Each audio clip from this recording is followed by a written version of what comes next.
This one? Can I use this one? Yeah. Oh, I like that one. I think it's called buckskin. So my polishing process that I do is I will use tongue oil. We'll do, when we actually are finally done, we'll use 3 coats of tongue oil. Let it soak in. We'll buff it out by hand. We'll come to the buffer and buff it out some more. And then we'll do a final with car wax.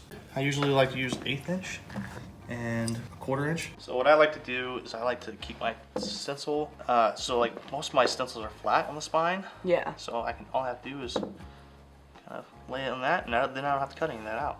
So I would bring it right here, this tip, and start tracing there, and there.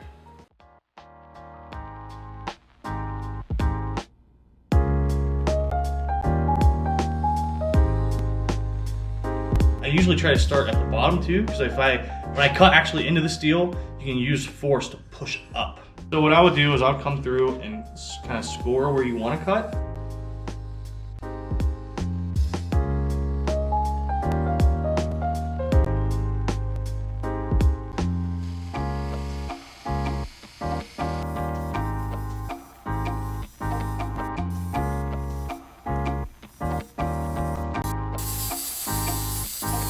So what I do when we do the texturing, kind of think about how I'm going to grind this knife in. Yeah.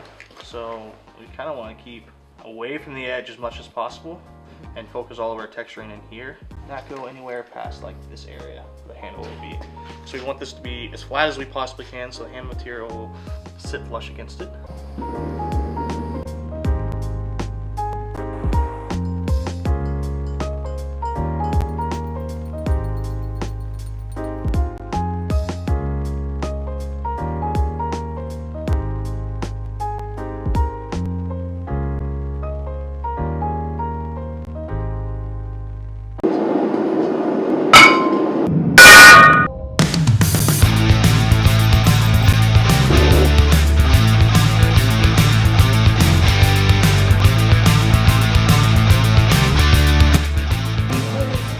End of the handle as much as I can all the way down to the curves.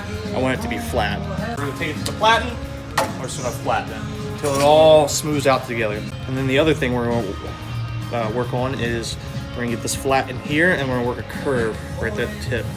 Yeah, once it's got a nice profile that we like, got a rock that we like, and we'll drill holes and we'll heat treat it. And temper, and then we'll come back out and start actually grinding in the knife.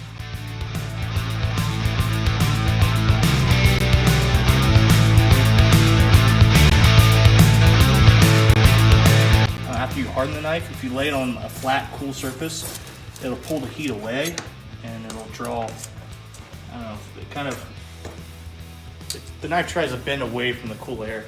We're gonna drill the pinholes. We'll drill some weight reduction holes in the center, which also allow the epoxy to seep through and bond to each other, so the handles have a little bit extra strength, you know?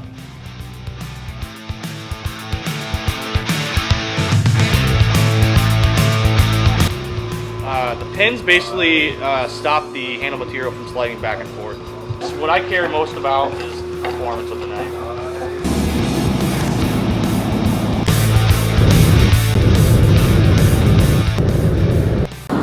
What does that do? Just heat up the oil. You don't want the oil to be too cold because it'll shock the hot steel. Now stick the magnet.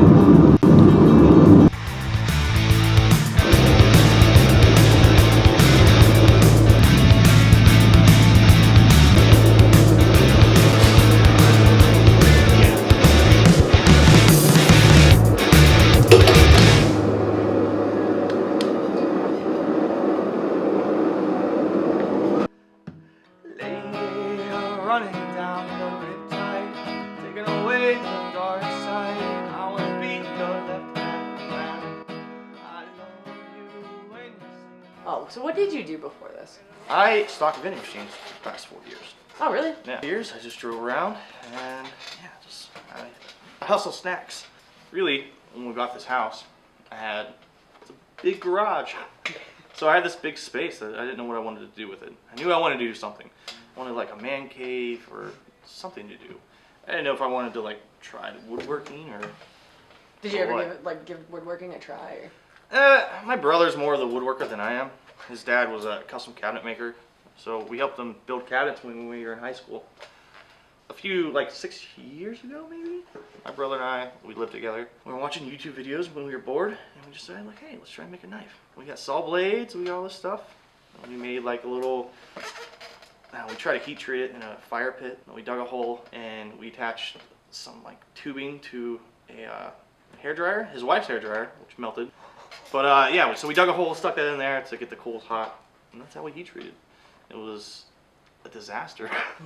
The knife looked horrible, but it was sharp and it was cool, and I started thinking about that, and then all these custom knife makers were like popping up on my Instagram. I was like, that's really cool. I was like, I want to try that out. And I started watching YouTube videos, and so 2 years ago today, around Christmas time, I started getting like little tools. I got like a little 1x30, and I bought a little bench grinder, like the stone wheels, which was pointless kind of at the time. Is that what you would grind with, was the wheel? Yeah, I tried the stone wheels at first. I was trying to do like profiling on that, and it was really just very brutal. I mean, it worked at the time because that's what I had, but I just started. Would a belt sander work? Like, do you know your standard woodworking belt sander? Actually, my brother and I, the first knife we ever made was with the belt sander. Seriously? We put it in a bench vise, and he'd hold the button, and I'd try to grind it away. But yeah. I take it that's not a good idea. I mean, it worked. I mean, some people are out there making knives with angle grinders and things like that. And some of them do really amazing things with an angle grinder. So when I first started off making knives, the thought of doing a large knife kind of scared me, and I was like, I don't know if I'm gonna be able to do that and make it look nice. It's gonna look like crap. And yeah. The more I do it, the more I make knives, the bigger my knives have gotten.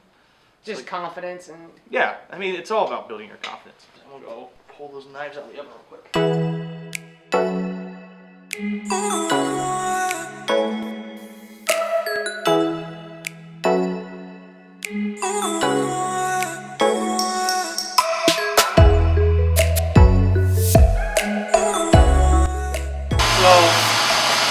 one of my knife shop, Red Knot Knife Shop, is based after my battalion name when I was in the Army. We were the Dreadnought. My battalion got the name from Vietnam due to the fact that they could adapt and overcome any obstacle that was put in front of them.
When you see people cut paper, the thing is you want to start from the heel and drag it all the way down the tip.